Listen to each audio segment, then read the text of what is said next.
Welcome to the Lean Podcast, where empowerment and alignment come together. I'm your host, Mahogany, here to guide you through inspiring stories of resilience, overcoming grief, health challenges, career struggles, and more. Together, we'll lean into strength, embrace growth, and discover the power of sharing experiences. Before we dive into today's episode, I'd like to start with a prayer. If you feel comfortable, I invite you to join me. Dear God, thank you for this space to uplift, inspire, and empower. Bless the woman sharing her story today and those who are listening.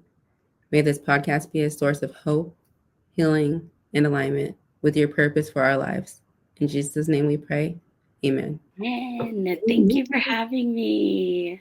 Thank you so much for being here, Anna. I've been wanting to get this interview done, so I'm so thankful that we've made time to get on here together.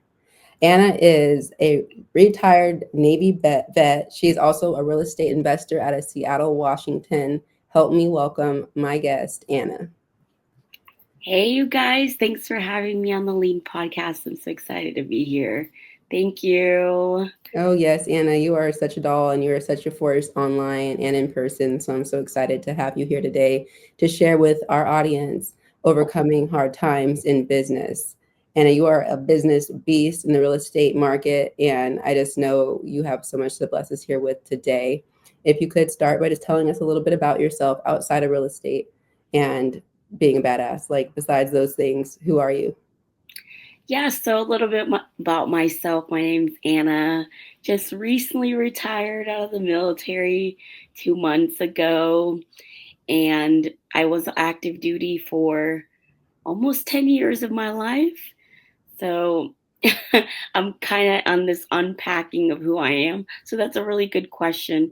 But before the military, I grew up in Houston, Texas, and was just a college student, a little bit of that. But I grew up on the west side of Houston, but I was born and raised in Cabinda, Angola. So I came to the US in 2001. So I had to learn English. So I came here and immigrated. My parents did. So then I grew up in Houston, had to learn English and all the fun stuff that you do as a Texas girl. Shout out to the Texans. So that's just a little bit about myself. Um, I got into real estate kind of by accident, I would say. Like I said, I enlisted in the military in 2014, right out of college, because I went to the University of Houston for 2 years. So that was really fun. I commuted in the downtown campus. Yeah. And I was a political science major. I did a lot of different things. Sociology. I was interested in a lot of different things. I even door knocked for political science for a little bit. That was fun too. Like, I've done a lot of different things, but ultimately I wasn't sure what I wanted to do in college right away. So I decided to enlist in the military when I was 20, and then I stepped out at 21.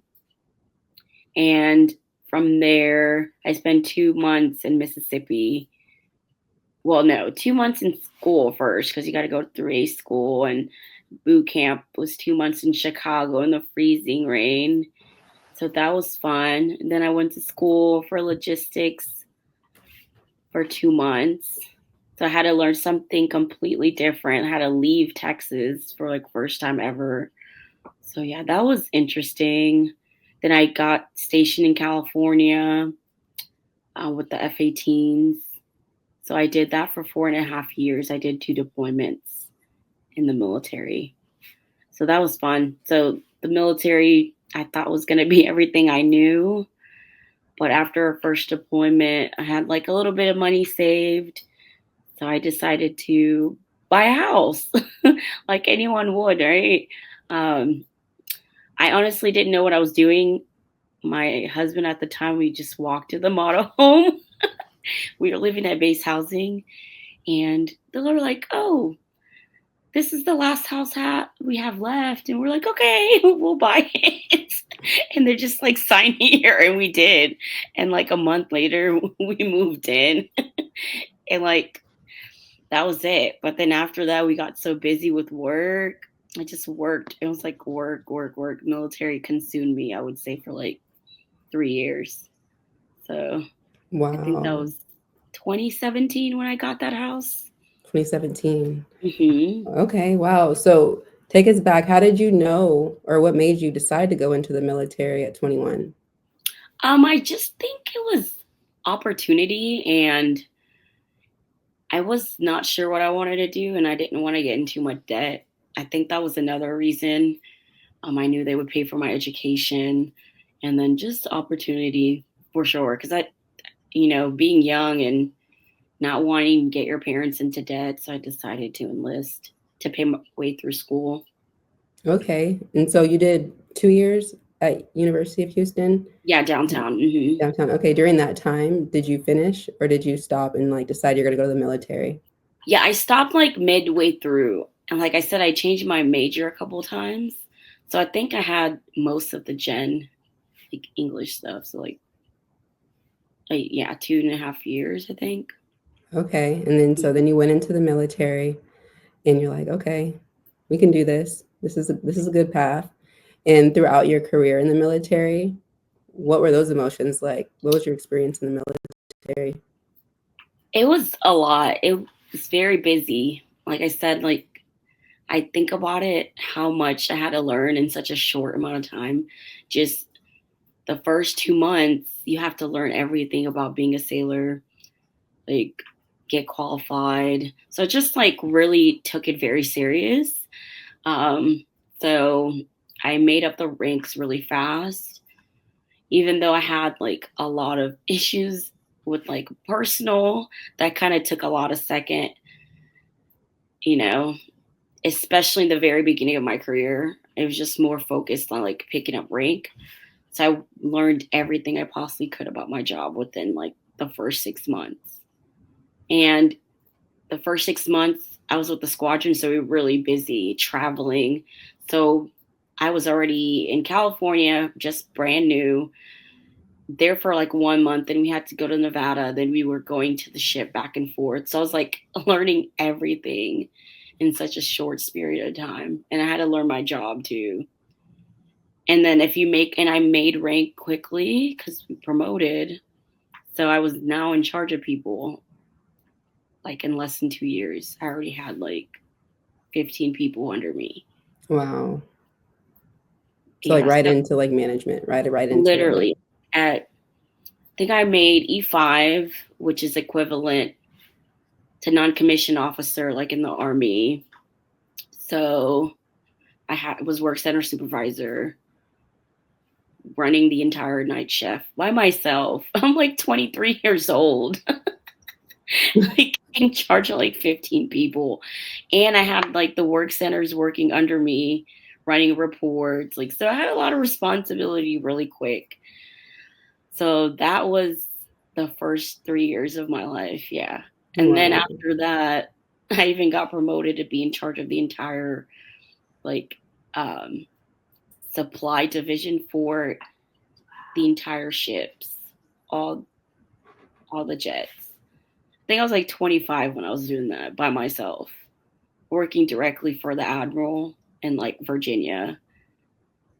So that was like a huge assignment to take on. So it was like a lot of pressure, but I did it really well. I excel, I would say, like in my short military career. But it did consume me a lot the first, I would say, 3.5 years. So it's like work, work, work. And then I transitioned into taking that big role as well. Oh And then I wow. moved to Washington. That was like during COVID. And I was like, oh, my contract's coming to an end. What am I going to do? And that's when I kind of accidentally ran into the real estate space. And then I was renting at the time. And so I was like, oh, well, maybe I'll use a little bit of money I've been saving to purchase the next home, next property. Then I started looking to like mentorship, like who do I want to learn stuff from, and just taking in a lot of information because it's a lot at first, especially during COVID when we're all during lockdown. And like I was listening to podcasts like every day. I stumbled to bigger pockets podcasts. pockets, right? Mm-hmm. And then Thatch.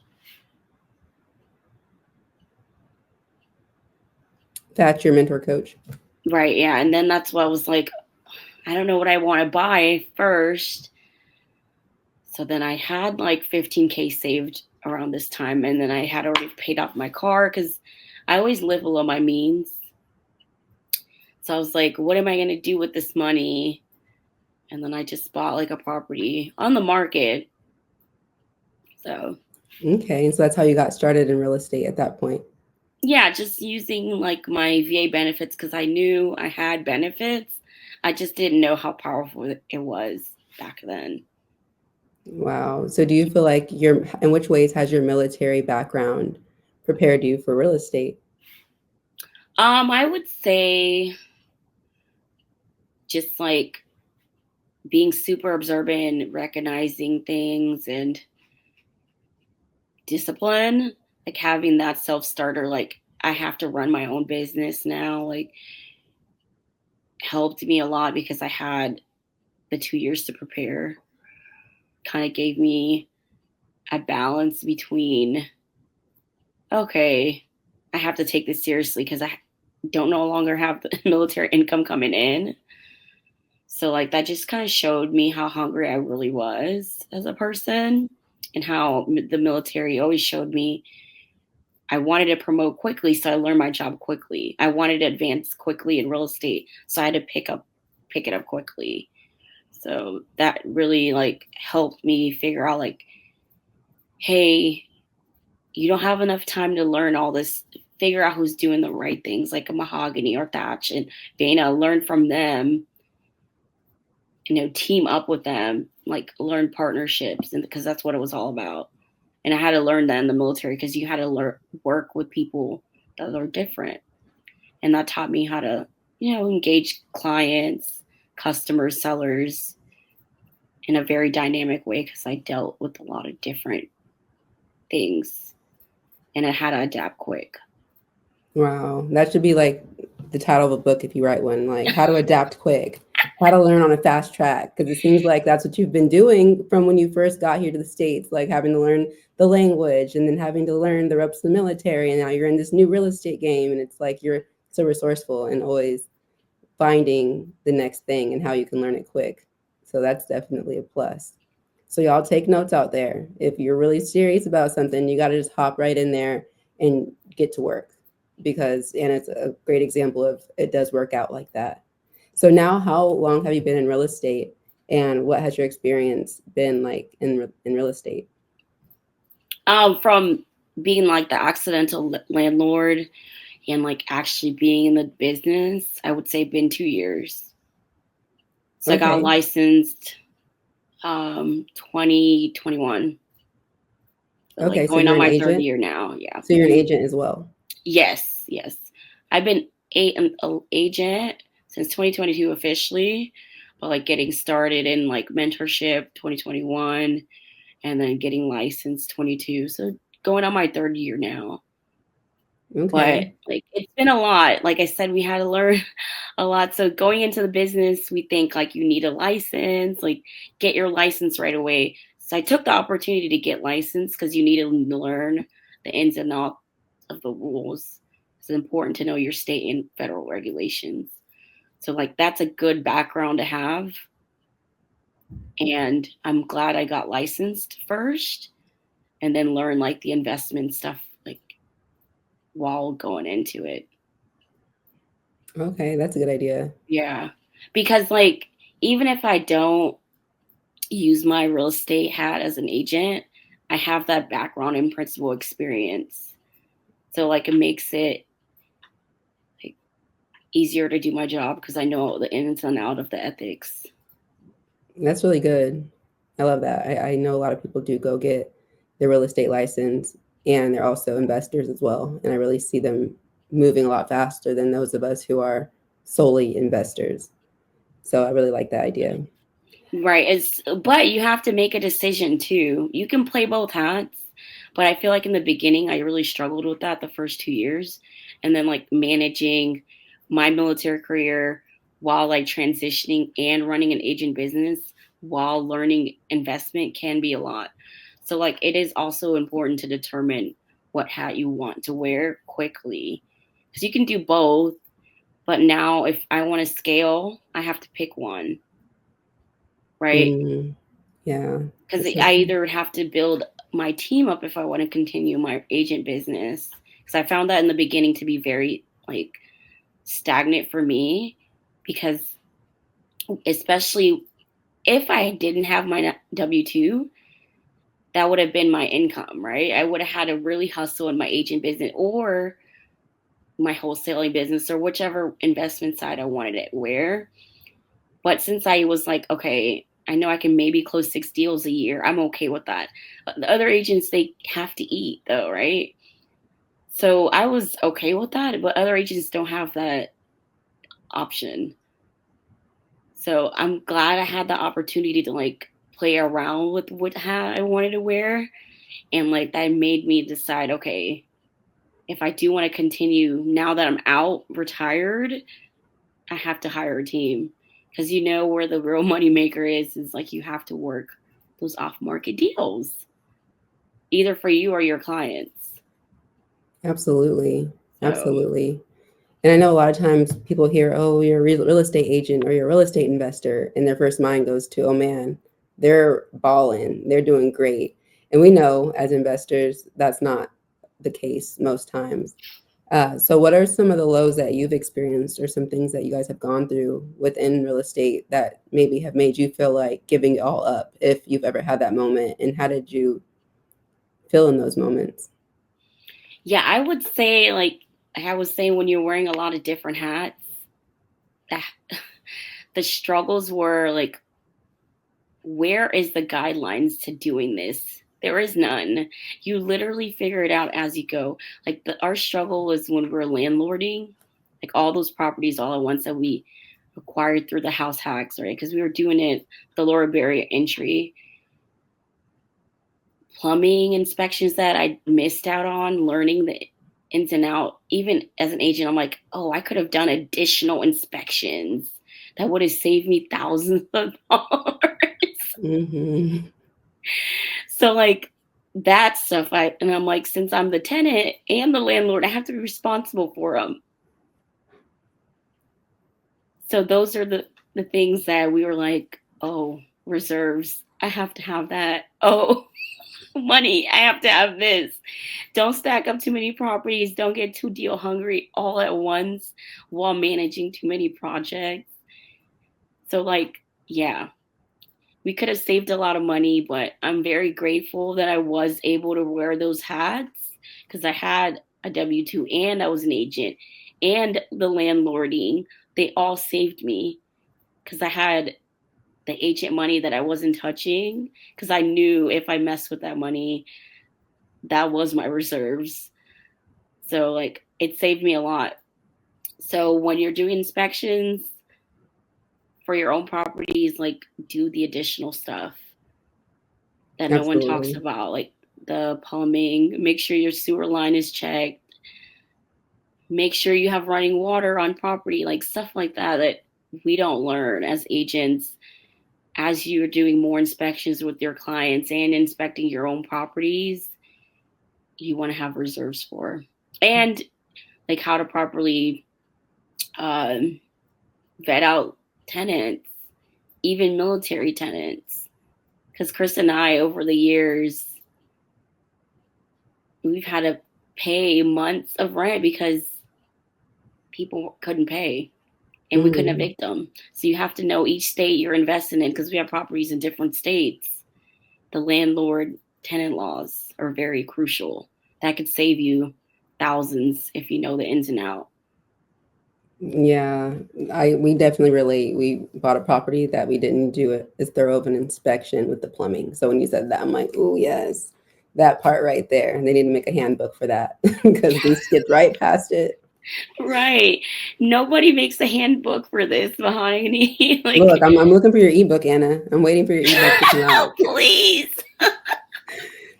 Do you have a particular story that you can share with us about a time where you bought a property and you ran into roadblocks during the the purchase part of it, or something you discovered after you already bought the property and that left you guys in a bind? Yeah, a plumbing story for sure. Like I said, the house I just recently purchased, it was in between, right? Because when you jump from one house, you can house hack from another. You can do it within the year, right? And I was like doing too many things at once and did the proper inspections, just required a purchase, but the additional inspections I didn't do. So I had my roommate, because I was house hacking when I finally moved in. She was, wiping baby wipes. We love baby wipes, right? We love baby wipes. Sometimes we love to flush them down the toilet, but we find out, from the plumber, they're not biodegradable.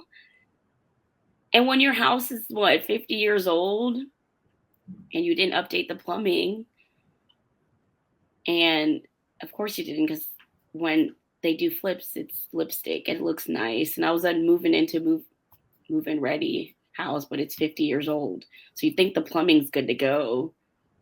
And yeah, and my toilet was clogged up for 3 days. And we couldn't use the toilet. And she just kept flushing those wipes. And I didn't know that there were wipes initially. Because at first I thought it was my bathroom that had issues, until she's like, always tell your tenant if they have toilet issues to tell you right away, because it could have been worse. Had I not noticed and we didn't communicate, because you're so busy too when you're roommates. That's another thing. When you're house hacking, have a good communication system with your roommates. And yeah, that cost me $8,000. I had 3 plumbers come in there. That's another thing. Do your quotes, do your bids. Don't trust the first plumber you listen to, because I would have saved money. I went with the first one because it was an emergency. Got to the point where it became an emergency. And it was $8,000 when I finally hired a third person for him to get the video of the scope after the fact, after the job was done. So I did the job backwards. I should have scoped it first, kept the footage, and then done more research for another 72 hours. But I did the emergency thing, cost me $8,000, and then had it scoped after, which was $200. And the guy's like, "Oh, this was a super easy fix." You're like, what? Look, my heart hurts whenever I'm losing Because money I like didn't that. have my plumbing's so old. We didn't have this the dugout stuff outside. We had to install it after. So the first guy I called had to come in with his camera through the toilet, because I didn't have the dugout thing installed. I would have known that the access drain wasn't installed outside. I had to go through the toilet. Mm. Wow. So did this moment make you feel at all like you wanted to give up, or have you ever kind of just pushed through every incident that came? Like, you know That what? did kind of make me want to give up, because especially in my agent business, because it was frustrating while I was dealing with health issues too, because I had to separate out of the military. So it was a lot that no one knew was going on in the background, but I had to survive, right? But luckily I was able to cut the check. So I was very thankful for that. That was okay, thank you. I was hustling for this 12 months. I didn't go ham. It was worth it, because I can scale back and really focus on my health. So it's almost it tells you cannot be a horse 24 hours a day. That's what it was reminding me, to be humble. I don't have to do 100 things at once. That's what it reminded me. So I took a step back to really reconfigure. Wow. Yeah. Well, I'm glad you pushed through so you can be Hmm. a proof that things come up, but we keep pushing. Oh yeah, for sure. And it was just the lessons with having reserves. So Yes, I love it. if you were faced right now with a woman who is in the real estate business and she feels like giving up because it seems like one thing after another, it's her health, it's her kids, it's her spouse, it's her money, what would you say to empower her to keep going forward in the journey? I would say, like, it'll be something indicative of what you're representing, Mahogany. Lean, right? Because you have to lean on your network. That is literally it. Like, the people that are in your circle, the people that you have around you, like, lean on your husband, right? Like, have those tough conversations, right? Let your kids know, like, hey, honey, like, we're going through a rough time. Mommy is not 100, but babe, I need you where I'm lacking. I need you here. Lean on those real estate agents in your network. Ask the questions, because you never know who will have the resource, especially if it's like referrals for like jobs, especially new people coming in, not knowing who to go to for projects or bids or whatever the case may be. Because it could be just you asking a simple question like, do you know the tenant landlord laws here? Have you invested here or dealt with this? Like, lean on your network. I love that. And I love how you tied lean into there, because it's so true. We need to lean on our networks and our whoever's in our community that we know may have the answers for us. So I love that. So, what is one thing, if you were to say, like, one thing that you've taken away from the things you've learned throughout your career, throughout your business, throughout school? What's your one takeaway? My biggest takeaway would just be having pressure on yourself is okay, but balance out where you can, where you're not being stretched out like a pony. Because we can be warriors, but at the same time have measurable goals that you can, achieve. Work-life balance is very crucial. Yeah. And like, I feel like because I'm retired at 31, I had to learn that quickly. And now I just want to work for my family and like the things that really matter to me, I want to focus on. And like, I know it was never about the money because I've had to write out a big check before and that hurt. But who was there? My family and my happiness. And I just wanted to be healthy no matter what I was going through. Absolutely. That health is everything. And I love your big takeaway. That's really impactful. Well, Anna, do you have any last words you want to share with our guests? And can you also tell us places we can find you? Yeah, I'm all over social media. I think Ana Snider, Ana Liddy, ANALIDDY. I know socials. And I'm Okay. also on LinkedIn. Ooh, we Love love to connect LinkedIn. with you guys. Any questions you Awesome. may have. We love it. So, any ladies who you feel empowered by this conversation, please reach out to Anna. Let her know how amazing she is for overcoming all the hard times she's faced and to still be pushing along. I know she would love to connect. And Anna, we really appreciate you making time to be here with us today.